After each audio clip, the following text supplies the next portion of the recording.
You probably know the show Face Off here in the States, right? Popular show for makeup. Great show. We got two of the judges. We got Neville Page, and we got Glenn Hedrick coming up right now.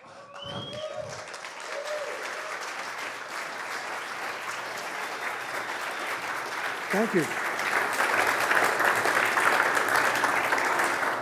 First thing I want to say is that Rick Baker is the reason that I'm doing what I'm doing today.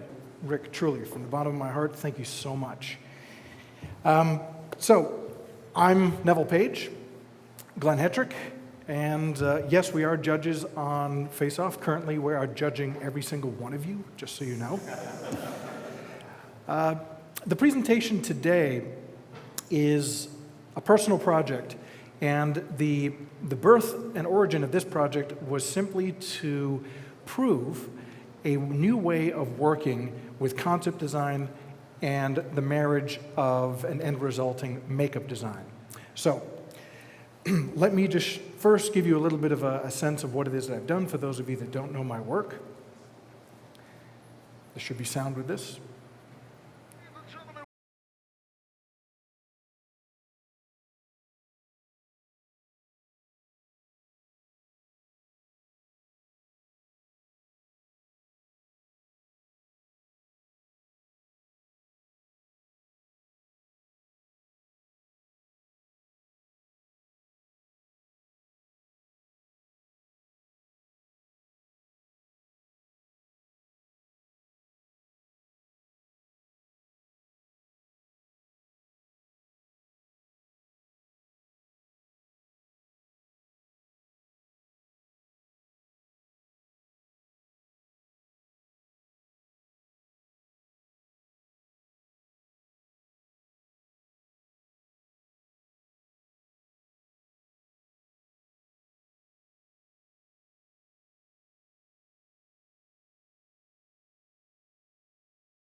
Thank you.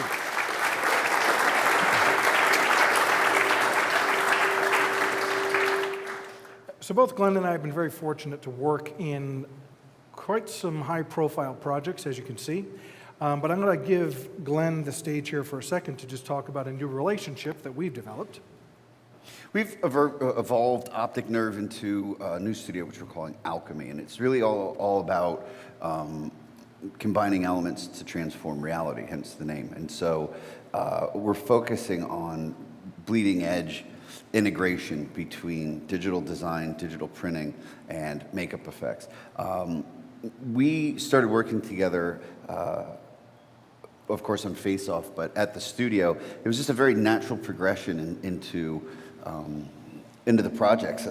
Working on Hunger Games, Agents of S.H.I.E.L.D., doing the Inhumans. There's so many things that were coming up. It just compelled this conversation.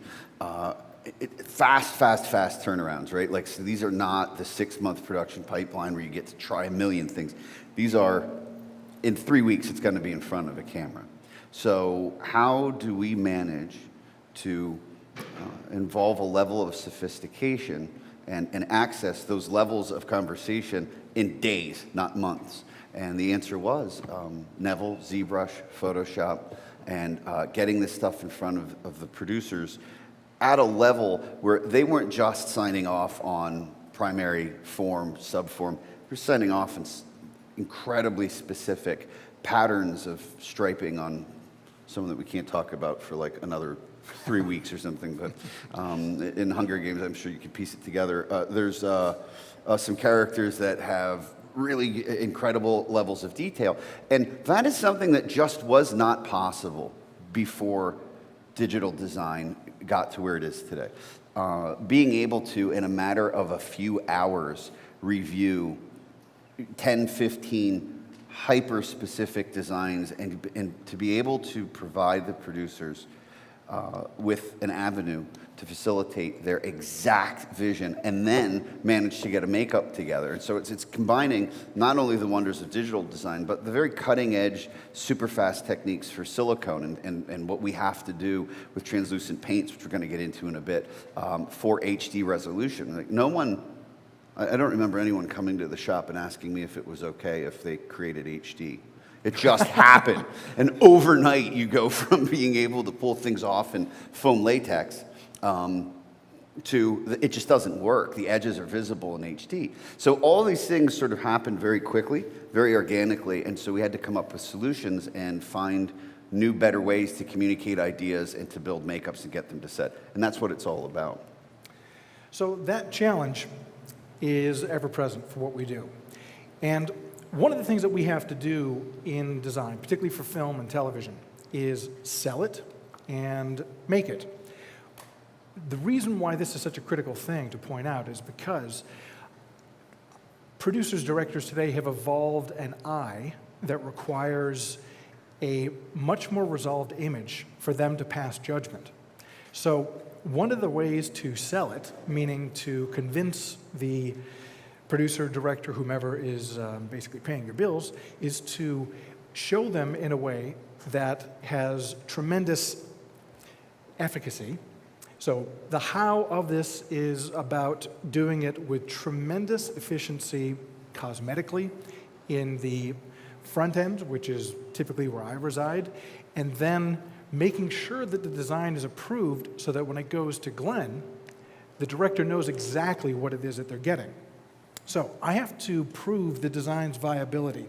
It is the most important thing. And the images that you saw of the Star Trek Klingons, that was a moment when I was working with JJ when I realized the value of this. I needed to show JJ what the characters would look like in silicone on camera. And so I chose to develop the makeup, the virtual makeup, in a way that I hadn't done before, which is using ZBrush to obviously create the sculpture, and then using Modo, just my preference for a rendering tool, Keyshot, Maya, etc. Let me interject. This is so important today because that used to be called a makeup test. You used to build the thing, put it on, go to stages, light it, shoot it with the camera you'd be using, and then they could have feedback and you could come back to the shop and you could have months to maybe even start from the beginning and resculpt it and change the angles. And today that all has to happen in a matter of days because when you do create the makeup, you are oftentimes going into a situation where there will be no test. And when we get there and apply it day one, it's going right in front of the camera at the end of 4 hours. We won't even have control over the lighting situation. They've already shot part of the scene. The blocking's fixed, the lighting's fixed. And so being able to design on this level is becoming not just an awesome tool, it's crucial. Without it, you cannot solidify the vision. So the design concept in this case, I went back to my roots of a character that I thought would be interesting in a way to do this process. and to embellish it with some three-dimensional elements that would be printed. So the origin of the idea is this. That's my very first makeup. That, I believe, is grease paint, maybe even a Sharpie, I'm not sure. But ironically, when I was doing this, I joke about this being the origin. It wasn't until I was halfway through it that I realized I already did this one. So the digital sculpture, rather than take you to ZBrush and walk you through the process and sculpt something, I've got a film that's basically a few days of the development of this particular character. So this is me at the Gentle Giant studio. I'm the most affordable actor that's available, model that's available. So I'm basically getting my photogrammetry scan done that I'm going to use in ZBrush. And the reason why I'm doing that is because the design ultimately, as a makeup, is going to be applied to me. So whatever I design, using me as a base, it has to be completely honest. So the first step was to take my head, take the photogrammetry elements of geometry and textures, and apply it to my face. So I now have the foundation in which I'm going to do an honest sculpture. So once that's in place, the next thing to do is jump into ZBrush, of course, and from there, I set it up in a way that allows me to, as I say, be very honest about this. So a little bit of nuts and bolts here, which I'm going to scrub through a little bit quicker so we have more time at the back end here. That's my head. That is me. I did make it symmetrical. It turns out that my head is pretty symmetrical, which is just fortuitous. I have to thank my parents for that. You don't want to do this if you're going to print off of your head, because things won't fit. But in terms of developing the design, I was able to use my head because it was symmetrical just enough. So from here, the next thing I do is create a second head. And that second head is going to be the real me. I'll paint it green. And the reason why is because if that head is green and I've got a duplicate head underneath it, what's going to happen is any sculpting work that I do on top of it is going to penetrate. So you'll see here I've overlaid the two. I've got my gray head, which is going to be my clay, and then I've got the green head, which is me, the honest restraint underneath. So every move that I make is going to be based entirely on the gray clay remaining gray. Anytime I pop through and I reveal green, it means that either, if we'd like that design direction, it's going to be kind of a Voldemort technique of erasing the nose digitally, which in this particular makeup design we did not want to do. So now that my head is in place, I've got the green base underneath. The next thing to do is to start blocking in the design. The design, I have no idea what it's going to be, honestly, going into it. Some of Rick Baker's points were exactly the same as I use in terms of the process. It's a matter of hunting, picking, pushing, pulling, using, like he was saying, his father's base mesh for Popeye. This is the same thing. It's going to be me underneath it, but I'm going to pull it into some kind of a demon shape. I'm not using any fancy tools. It's usually just push-pull, clay tool. I'll get into some texturing a little bit later on. But now the real process begins of fleshing out the design. So demons, you know, there's a restraint here, which is using the model, using the actor, in this case me, and making sure that you retain a little bit of the actor's look. That wasn't important for me in this case, but what is absolutely mandatory is that you retain the use of eyes and lips. We did not want, and Glenn and I had a long conversation about this as to what are the restraints? How far can I pucker out the lips? How thick is that rubber going to be? How much do I want to move in around the eyes? How close to the eyelids can I get? So Glenn would consult me with regards to what the parameters are. And from there, as you can see, I keep the lips and the eyes especially pretty much untouched. Now the rest of this is really about looking for primary forms. Granted, this is sped up quite a bit, but the process of designing this is not terribly different time-wise. I didn't try a ton of different designs. I really just found the design fairly early on, and that's pretty much because in my mind's eye, I had a visual concept already in place. So as you can see, the horns, they're a real big part of this because we knew from the onset that as part of this process/experiment, what we want to do is create a pair of horns that are printable. And by virtue of printing, it's not just printing it because you can print it. It's printing something that is very difficult to actually print. But before we move any further, I've got my home printer, which is a Form Z printer. And what I'm doing here is a quick printout just of the basic soft shapes. I want to hold this thing up, look at it in my hands, and make sure that it's worthy of pursuit. I'm kind of looking at camera angles, the overall general surface. There's no texture on this, it's pretty smooth. So now that I have that, I feel confident that I could move forward in refining the design. So the refinement basically is going into the primary forms that are in place and starting to make the necessary adjustments. I did say that I wasn't going to mess with the lips. There's a little bit that you can do with the lips. Glenn and I had a conversation about this. Kind of widening the mouth, I felt that the proportions weren't quite feeling right. And that's always a challenge with any kind of actual prosthetic, is maintaining the proportions of your existing actor, yet manipulating them with clay and rubber. When you have those constraints, and for me, I've been so used to designing digital creatures that this was a much more, it was kind of a reality check of having to be very, very honest, because there were things I wanted to do with taking my eyes, making them smaller, widening them, and those are things we can do in post or as a full digital character. But again, the point of this exercise was to be completely honest so that whatever it is you see here is going to be yielded as a prosthetic down the road. So all I'm doing here is, again, refining the forms. I'm going to move a little bit quicker here to buy some time. Some of the other forms that I'm doing, the eyebrows, the cheekbones, jawline, chin, those are additional horns that I'm going to also print. And I knew that also from the onset. I wanted to have these details to do a couple things with. One, cosmetically, make it look interesting visually in regards to the shape, but also graphically, but also test out the concept in areas where there is a little bit of movement. So once those forms are in place, I then had to separate them from this model, maintain the scale, and print them out down the road.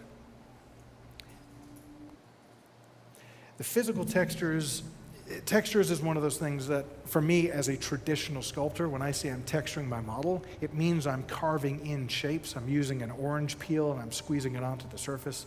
Textures in the digital world is a different thing, and it always confused me at the beginning. I've since gotten over that. But right now I'm doing my version of texturing, which is exploring ways to do some interesting hand-sculpted textures versus stamped alpha-type textures. Unfortunately, even though this is a personal project, the reality of time took over, and I had to just jump straight into my standard Aaron Sims alphas from about 15 years ago and just start squeezing them all over the surface and calling it done. Did I want that to be the case? No, but is that the reality in the real world? Oh, yes, it is. So I embraced the reality.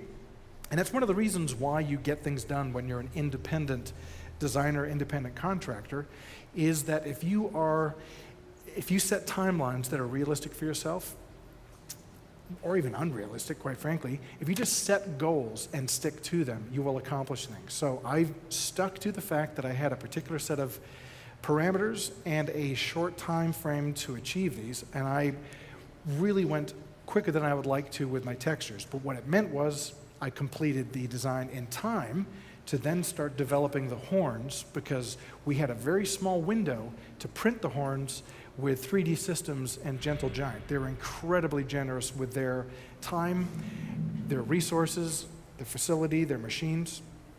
So the plan I had to change, and I decided to do the Dead Sea Scrolls imprinted into these horns, as if this demon over centuries has been carving in scripture. into his horns. That would be a real difficult thing to do by hand. Not impossible, but very difficult. Whereas in ZBrush, I did it within minutes, and it was like, good enough. Again, this is proof of concept. Would I do different Hebrew, something other than the Dead Sea Scrolls? Something, I know, Glenn, it kills you seeing those glyphs that I'm using. I apologize. The generic pentagram. Like, Yeah. maybe Oh, not yeah, that. devil. Google devil and pull up those, generic imagery. But again, the point was to create symbolism that quickly showed the concept. We could go back to it later and do personal designed glyphs, etc. So this was the final design. Everything's in place the way that I wanted it as much as I could. There are very specific lines throughout this creature that I'll bring up later. The way the ear tips point into the temple and towards the horn. Those are very specific things. And the reason I bring them up is because to then translate that into a physical makeup is a bit of a challenge to maintain the accuracies that are fairly easy to achieve in an orthographic digital sculpture. So once that was done, and the design is exactly where I wanted it to be, the next thing to do was to print out, excuse me, again with the generosity of 3D Systems and Gentle Giant, they gave us a real beautiful high-resolution model of the head. And from here, that then became the foundation as a physical reference model that Glenn and his team would use to sculpt the full-size character. So that's it all cleaned up, and by clean I mean devoid of the resin. So there's a few changes that we will make to the final makeup, but fundamentally this is what we're going to shoot for.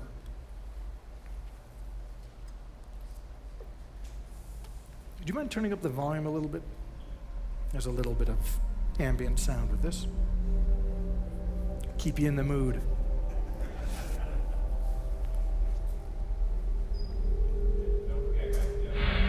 I have a mic here, and Twitter, make sure you're asking questions as well. So the horn helmet, this was the tricky one. The thing that I needed to do, this is my real head now. It's the asymmetric version of me. And what I'm doing is creating this simple cap that would be attached to the horns. I've separated them from the digital sculpt. Traditionally, that would be done by taking a fiberglass casting on top of the life cast, and so then you're gonna pop that off and put some moleskin or something inside and run some square stock conduit out of it so that the horns were attachable, detachable. But instead, Neville created the entire substructure that held it to his head, and ZBrush, absolutely brilliant. I mean, it fit perfectly. Well, that was the hope, that it would fit perfectly, but as you know, translating from ZBrush to the vendor, in this case 3D Systems, would there be a % off? If it's too small by a %, it's a huge issue. If it's a bit bigger, not as big an issue because we can pad it out. But if it's too tight, it means grinding, redoing it. And this was a very costly print, as you can imagine, because it's large, as you'll see a little bit later on.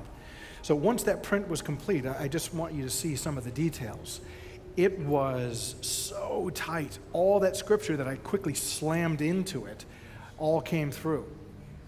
All those fantastic glyphs that I stole from the internet that Glenn loves. He looks like he's in Motley Crue, doesn't he? Yeah, I know. So this was the day it arrived at my studio, and I tried it on, and it fit perfectly. It was astonishing. And maybe I shouldn't say it's astonishing because, you know, I used a scan from 3D Systems, and we sculpted it in ZBrush and then printed out with 3D Systems, and it was all sustained and retained, so it worked out, I guess, the way it's supposed to. Now this is kind of cutting ahead a little bit quicker. I did a little bit of texturing work in Modo, experimenting with getting the right skin look and the right colors, et cetera, but the point of this was to prove to the director, the client, that this is what they're gonna get when it's all said and done. And if you like this, then we can do the makeup. It's no longer a test anymore, but now we can just do the makeup. So this is a really important thing that I found has worked with a variety of directors, and I can show them exactly what it'll look like, what kind of contact lenses we might use. I'll even take it so far as to work with the DP, find out how they're going to light the scene, and then show it in the exact context that the director would see his final product. So the clay sculpture is a whole different animal. So the first thing we have to do is plan ahead. If you don't mind turning this up a bit.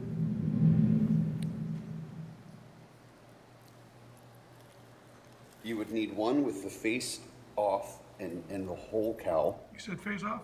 For the... Little peppy music for a little demon exercise here. So what's going on here, basically, Glenn, you can start taking the helm again. This is Glenn at his shop, starting all the very, very critical work of planning how the hell we're going to do this. Mainly because of what I just said about how horns are handled traditionally, a fiberglass cap with conduit, the horns come off and on. So the idea essentially is that when you design the makeup, the fiberglass would be represented underneath the clay, so that eventually when you mold it, take the molds apart and then run your material, whether it's foam or silicone, you'd have the right gap and the piece of fiberglass would live on the performer's head, and you put the horns on after the makeup. But we wanted to do something better than. We wanted the integrity of the printed piece to be 100%, so we didn't cut it apart, take it apart, mold it, put it back together. The point of this exercise was to take something right out of the printer, paint it, and put it on with the makeup working around it.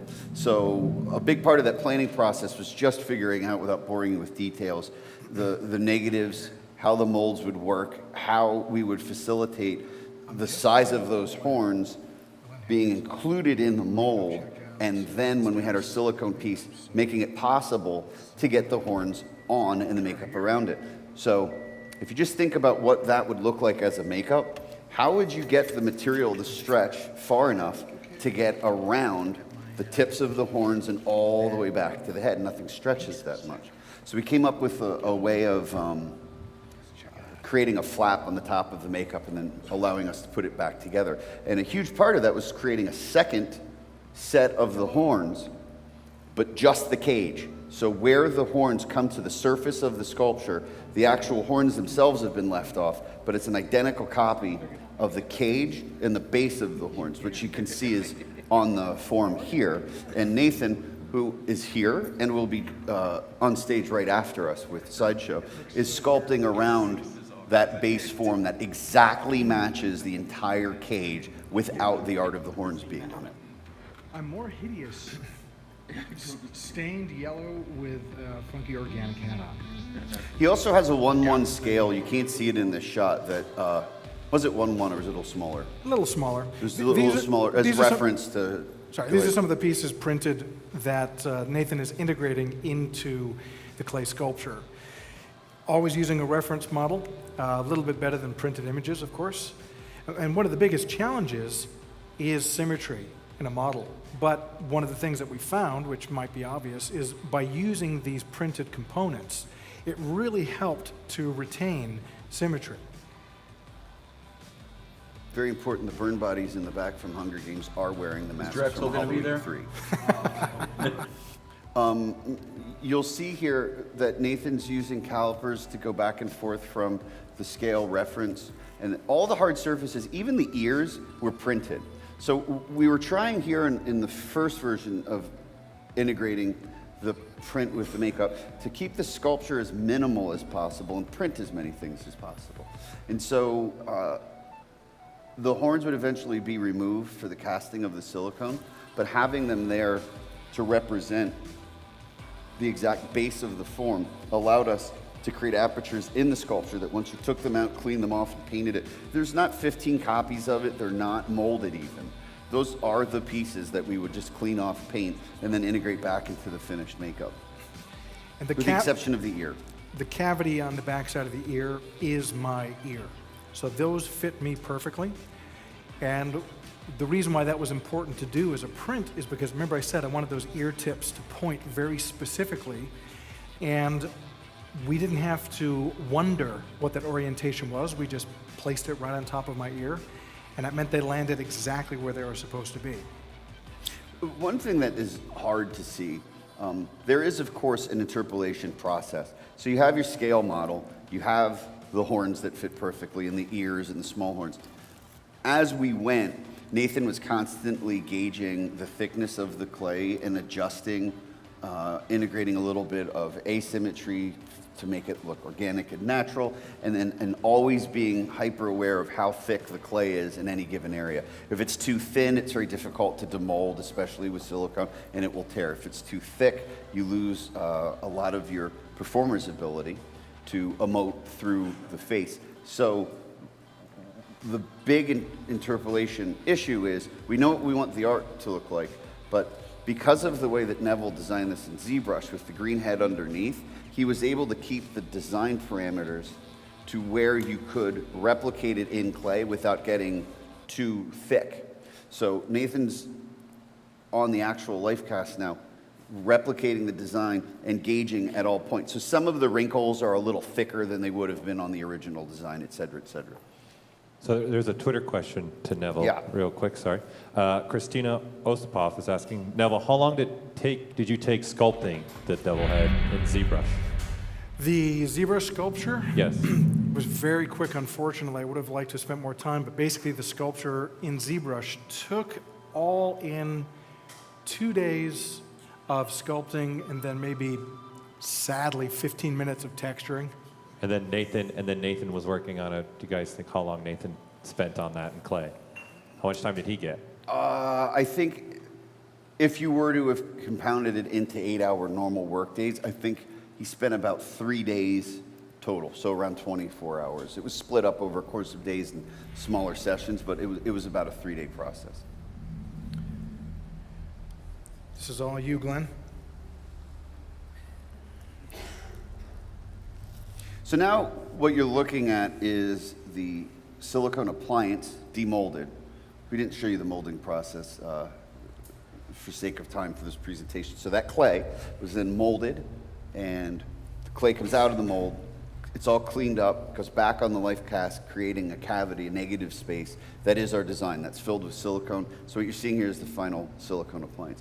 And the reason that you go with such a light tone, we discussed color a lot. We were even thinking about veering away from red and then came back to it. We just realized it had to be a super realistic red. And so what you want to do is find your absolute lightest tone in your makeup and create the entire piece in that tone so that when some of it's coming through, that translucent final layer, the base layer, is your lightest color. It's intrinsically tinted with flocking, and it also has some dyes in it to get it to the exact color we want. The reason that silicone is so wonderful to work with is it is semi-translucent. Light is passing through it and bouncing back to your eye, which your skin has a bit of translucency to it, which is how it looks so real, especially when you're close in on HD. So what you see here is I'm building up the first layers of there's probably about 30 to 35 colors, all told, color passes, different custom mixed colors, which are silicone cut with naphtha and tinted with oil paints. Can I interrupt real quick? Yeah. One of the important things I want to point out is I learned how to paint this way as well, learned it from Tim Gore and Jordu Shell. And one of the things that is so important about this for you digital artists is everything that Glenn is doing here has tremendous value to how you paint a digital model. I still paint this way on my digital models. Thank you. So you take that some of your base colors and start doing it's a figure 80 pattern essentially to create a modeling, and it's like subsurface basically, but just in the physical world. Eventually it'll be completely red, but this allows you to have nice stippling and modeling, and I'm using a combination of techniques. So first there's this sort of figure 80 shaky hand type thing going on, and then in a second here you'll get into seeing me spatter. And then even that spatter, because when you're spattering you kind of start to get a pixelated dot look. So there's, with the Iwata HPC that I use and the Micron, there's a couple of adjustments where you can play with the air to get the spatter to do different things. And you'll also see me flicking it a lot at the surface so that when the paint hits, it creates its own directionality so that you don't just get a bunch of actual dots. They're sort of weird oblong shapes. And then I'll go in with a chip brush or a Q-tip and then break those dots up. Or else it ends up looking very synthetic if you don't constantly go in and create randomness, much in the same way that you use alphas or in Photoshop, the way that you go in and layer textures. There is an amazing amount of crossover, isn't there, between the physical and the digital world. So if you learn digital, I think that you'd excel at this very quickly because it's sort of the same ideas. The way Rick was talking about, which I still love the acetates from Thriller, Photoshop or not, a lot of the techniques are virtually identical. You're using your hands differently, but the theory behind them is the same. It seems like a long way to go to get to a red demon, but if you do not do it this way, it will never read as real skin. So whenever you're trying to make something red or blue or green, you have to find all these variations of that idea, of that color, and break it up the same way that your skin is modeled. There's a question in the back of the room. If you guys want to take that? Sure. All right. I'm going to give them the microphone. Thanks. Hey guys. Seems to me like the big step in translation is the clay sculpting using the 3D print as reference.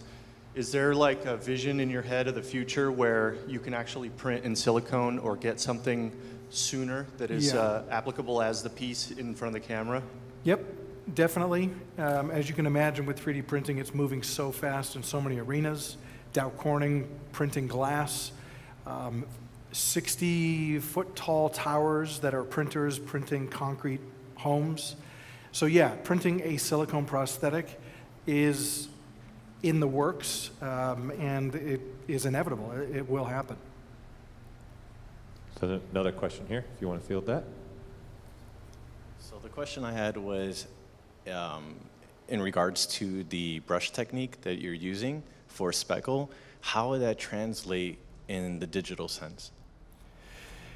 Well, for me, it's identical in that I'll start off with a base color, which is essentially my silicone, and I will do the figure 8 pattern all over it. Yes, you can create a brush so you can expedite that a bit. I use spatter brushes on top of that. I use different colors. I use a very thin paint, an airbrush, and I'm treating it like washes. So it's pretty much the exact same thing. And what I found is, other than using photographic reference of skin, etc., those are pretty fast ways, but I find it takes a lot longer to do by hand, but there's an integrity as a result of it. In the same way that you can paint something with a can of Krylon flesh tone, that will get you there, but it won't have the same integrity. It's about building layers and stacking in the same way that you would have layers of textures within Maya or Modo or Keyshot. You see here is now we're starting to apply the cowl and the horns. So the horns fit so well. One thing you didn't see is I don't think it was on there, huh? The cowl was actually created in such a way that the entire top of the head, the strip between the horns, was a flap that you could fold forward so that when you put the horns on the form, you'd have the cowl already there with sort of the top of the head flapped open. So it would all be down around the neck. Then you put the horns on, and you flap the cowl back together and seal it. And it's an absolute seamless integration. Then once that was done, you can lift the entire thing off as one unit. And when you saw it just now, it slid onto Neville's head perfectly.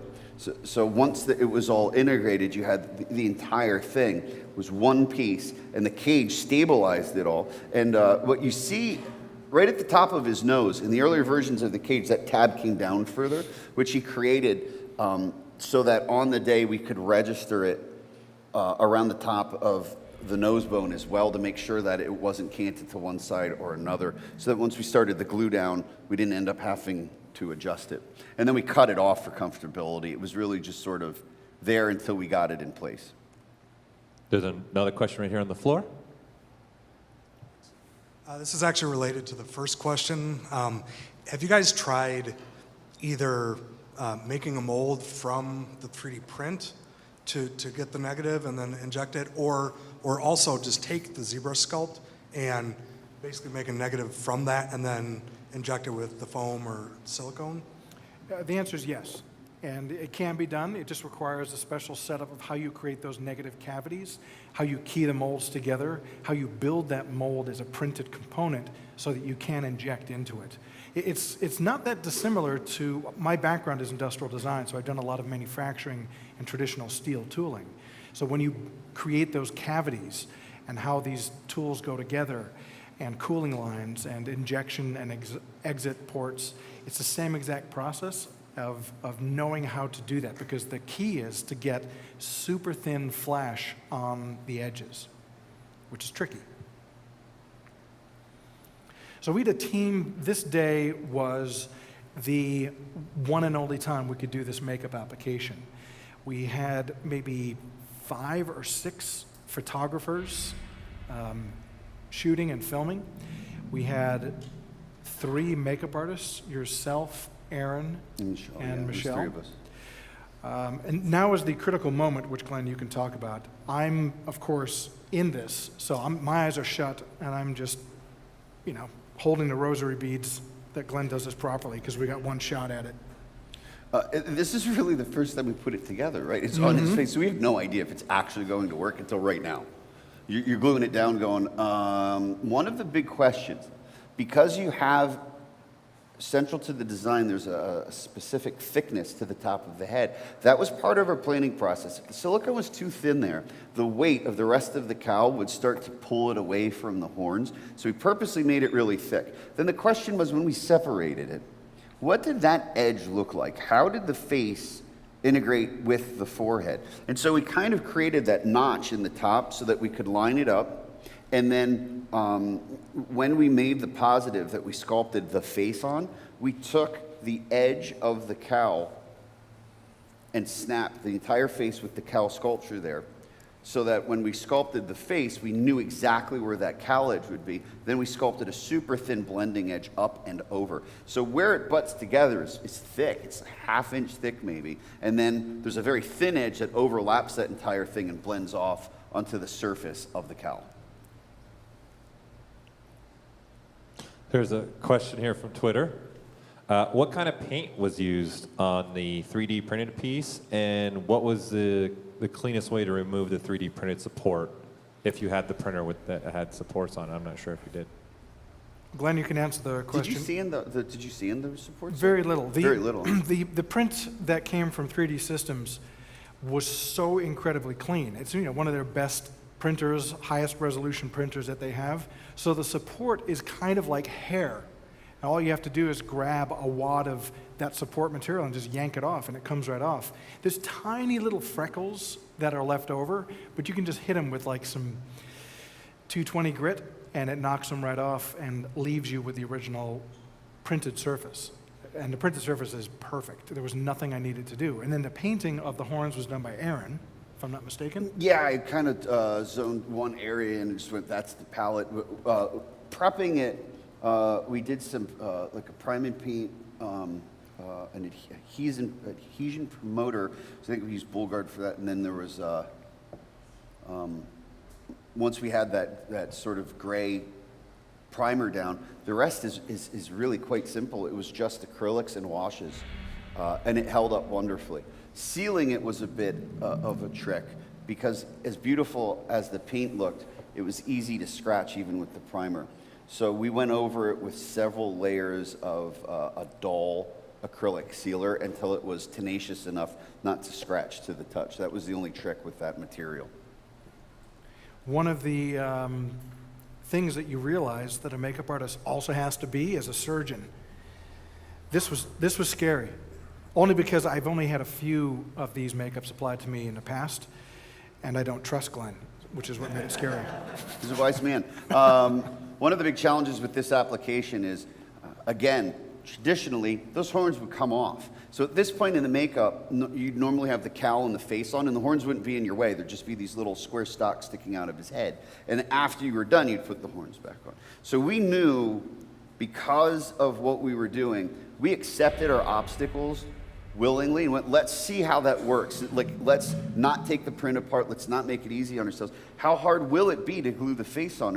It really wasn't a problem, amazingly. I thought that was going to be a major issue, working around having the horns in your face, and it wasn't that big of a deal at all. In terms of reality, like if on the day in a trailer, I'm so glad we did this, because I would do that tomorrow. It made it so much faster, the start to finish and the application. Having those horns is one thing, and having them pre-painted, it all goes on as a unit, get the face on and blend it. Having tested this out and proved that it works, this is exactly how I would do it tomorrow if we were working in front of a camera. There's a question here on the floor again. Question. You just said blending. Okay. You were using, was that a Bondo, or was that like a silicone-based something? Or what was the material you used to blend it? Actually, I don't think we Bondoed anything on this. It went together so well. You did something on the ear, like You might have seen on the back of the ear, I think, just the stretch of it.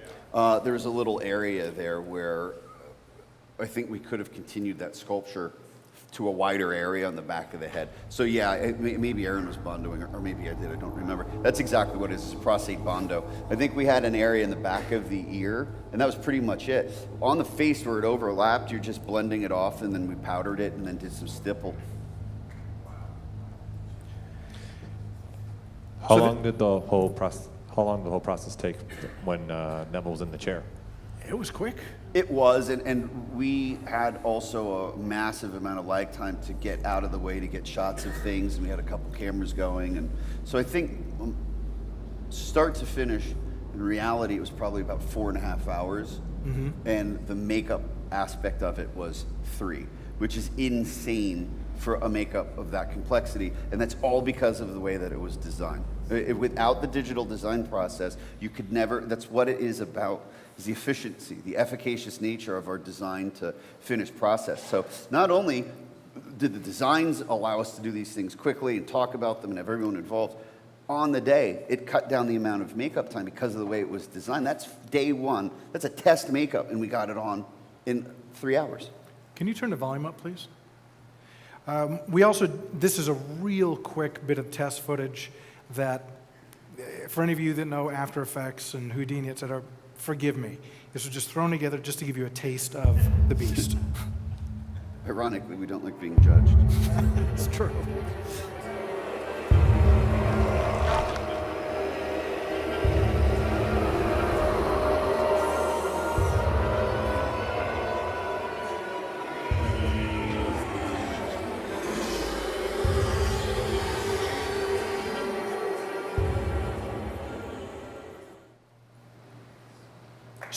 Thank you.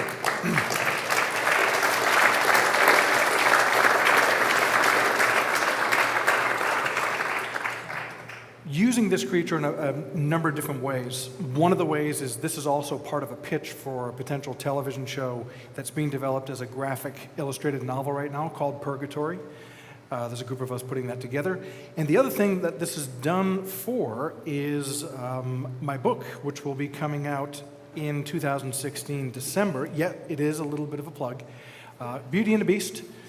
And that video, all the video footage that you saw at length, probably 2 hours of it, with Glenn doing voiceover, discussing at length with great specificity as to what he's doing, me talking about the designs.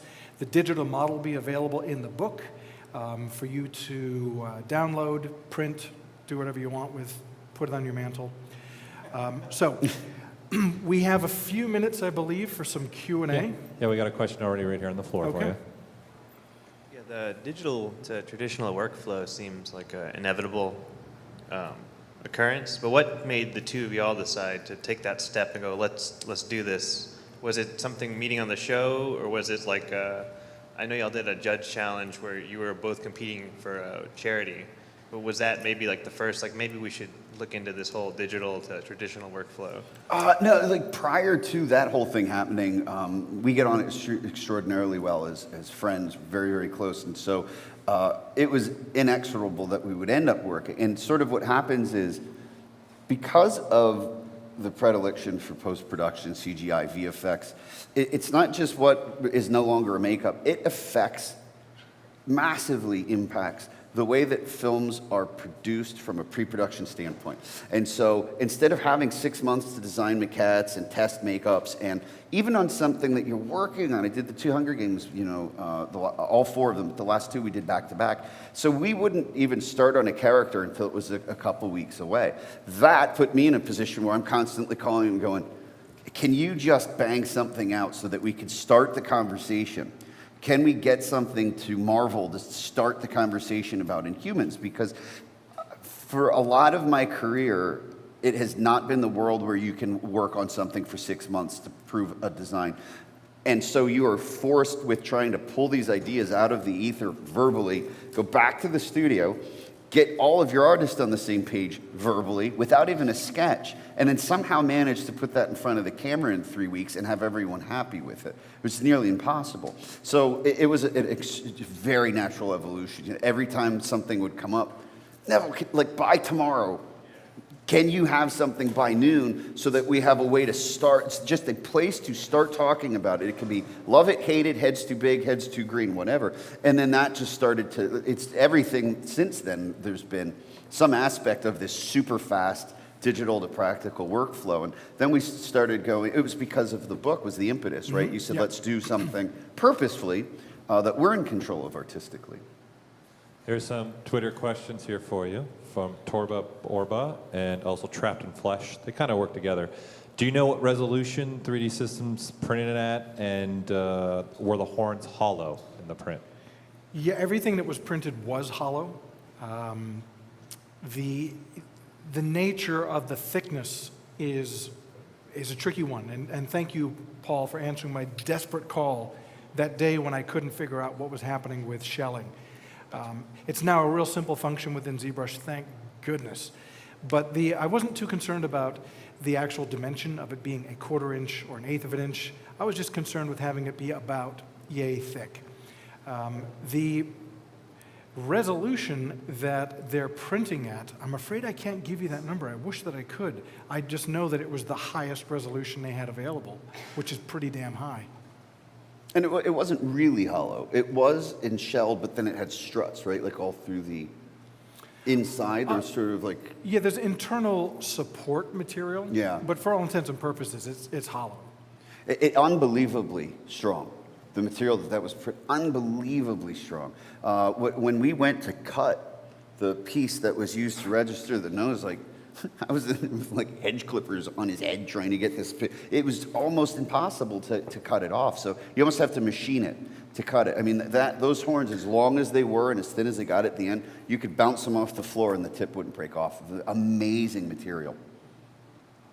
Okay, here's another Twitter question from Ezra Collin. Mr. Neville Page, the alphas that you used in the sculpt, can you get those for free anywhere? What was the question? They want to know the alphas that you use in the sculpt. Can you get those free anywhere? Yes, you can. You get them from where I stole them, which was Aaron Sims. They're actually still on Gnomon Workshop's site. Yeah. The last time I was there. Yeah, that Are they is- still there? They're still there, yeah. A good majority of those textures are from the Gnomon Workshop. However, it's a good starting point, but honestly, you're going to end up with surfacing that looks like everyone else's surfacing, so it behooves you to start creating your own textures. It's not difficult. You take one day, you bust out your camera, you start photographing nature and turning them into simple alphas. It's not hard to do anymore. I'd encourage you to do that. Take the day doing that versus the hour stealing Aaron Sims stuff. They're downloading it right now Yeah. as you speak. Done. That or with photogrammetry now, pop a picture and bring Yep. that in too. We got a question here on the floor.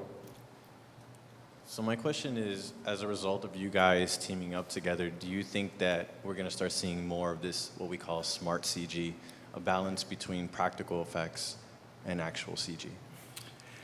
Oh yeah, you will, for sure. And you know, it's way too big a topic to get into that, and I'm passionate about this argument of CG sucks and practical is the way to go, and vice versa. Practical sucks and CG is the way to go. They both suck, and they are both phenomenal. The ones that suck are the ones that suck, and that's what we see and we call out on both sides. Honestly, it's a moot point to have this argument about CG versus practical. A smart director and producer knows where to use either one or a combination thereof. And those who are not seasoned in that world can potentially make the error of the traditional choice, and that is, we'll fix it in post.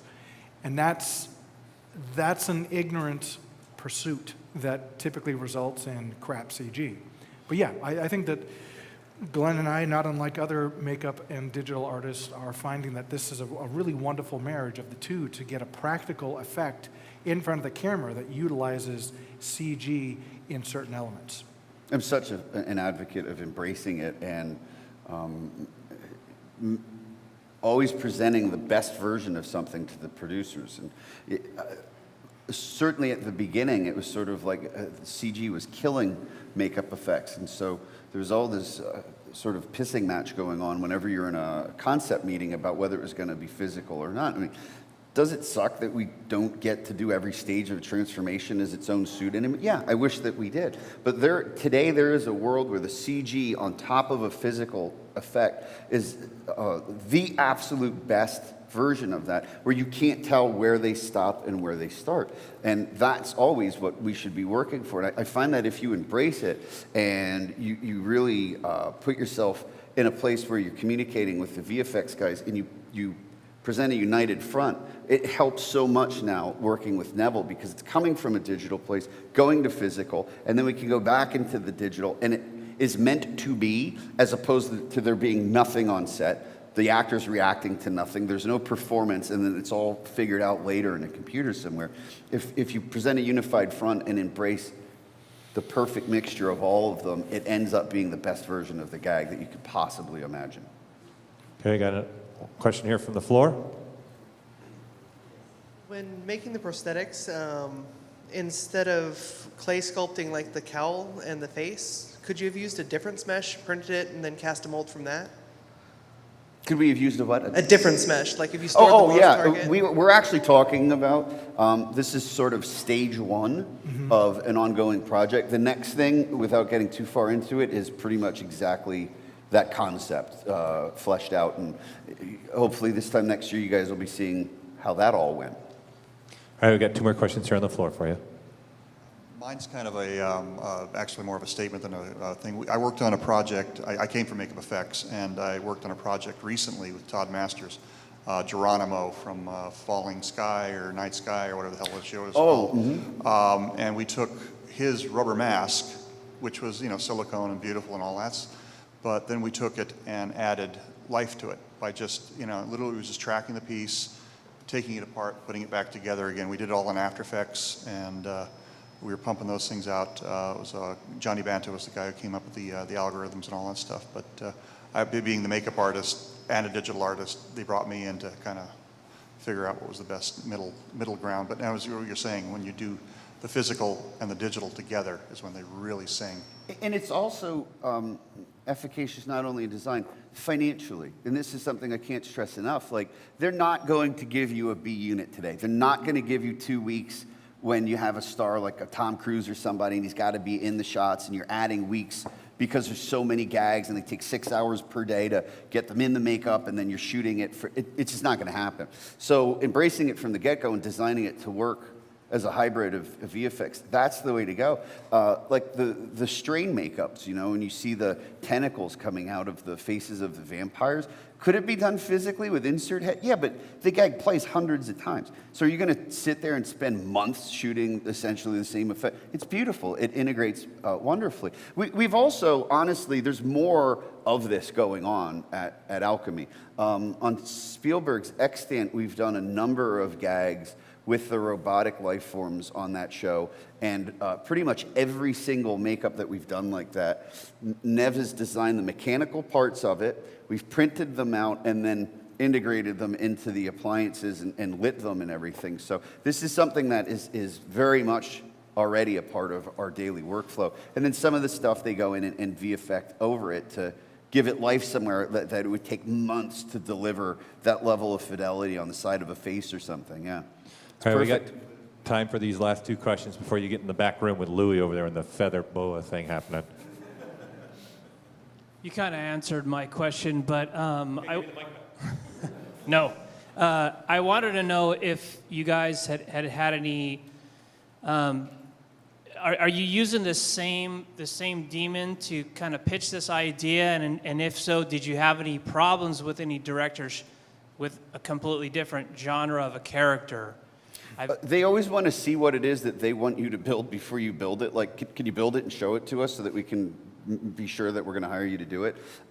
This is an amazing tool. I've already used this particular project to instill confidence with some things that we're building right now, that the process works. It is hugely beneficial to be able to put this in front of them and they go, I see. We probably forget very easily that a lot of people don't know what ZBrush is or what a 3D printer is. They've heard the words. It's a catchphrase. It's part of our social language now. But most people don't know anything about it, specifically film producers. So always acknowledging that there's a learning curve and having something like this that's not somebody else's work, that's under NDA, that you can't show for 2 years, so beneficial to put it in front of them. There, that's how it works. Cool, let's do that. Awesome. Last question, then we get you back to the room. Yep. First, amazing work, Glenn and Neville. Also, the question is more like, could we get Face-Off ZBrush edition? A face-off ZBrush? Yeah. Well, we have done an episode. We did an episode right here at the Noman campus where we had ZBrush artists actually sit with the face-off contestants, and they use that design. Okay. They want another one. Sure. Probably want a judge match challenge again too, which maybe Rick Baker. Let's do it.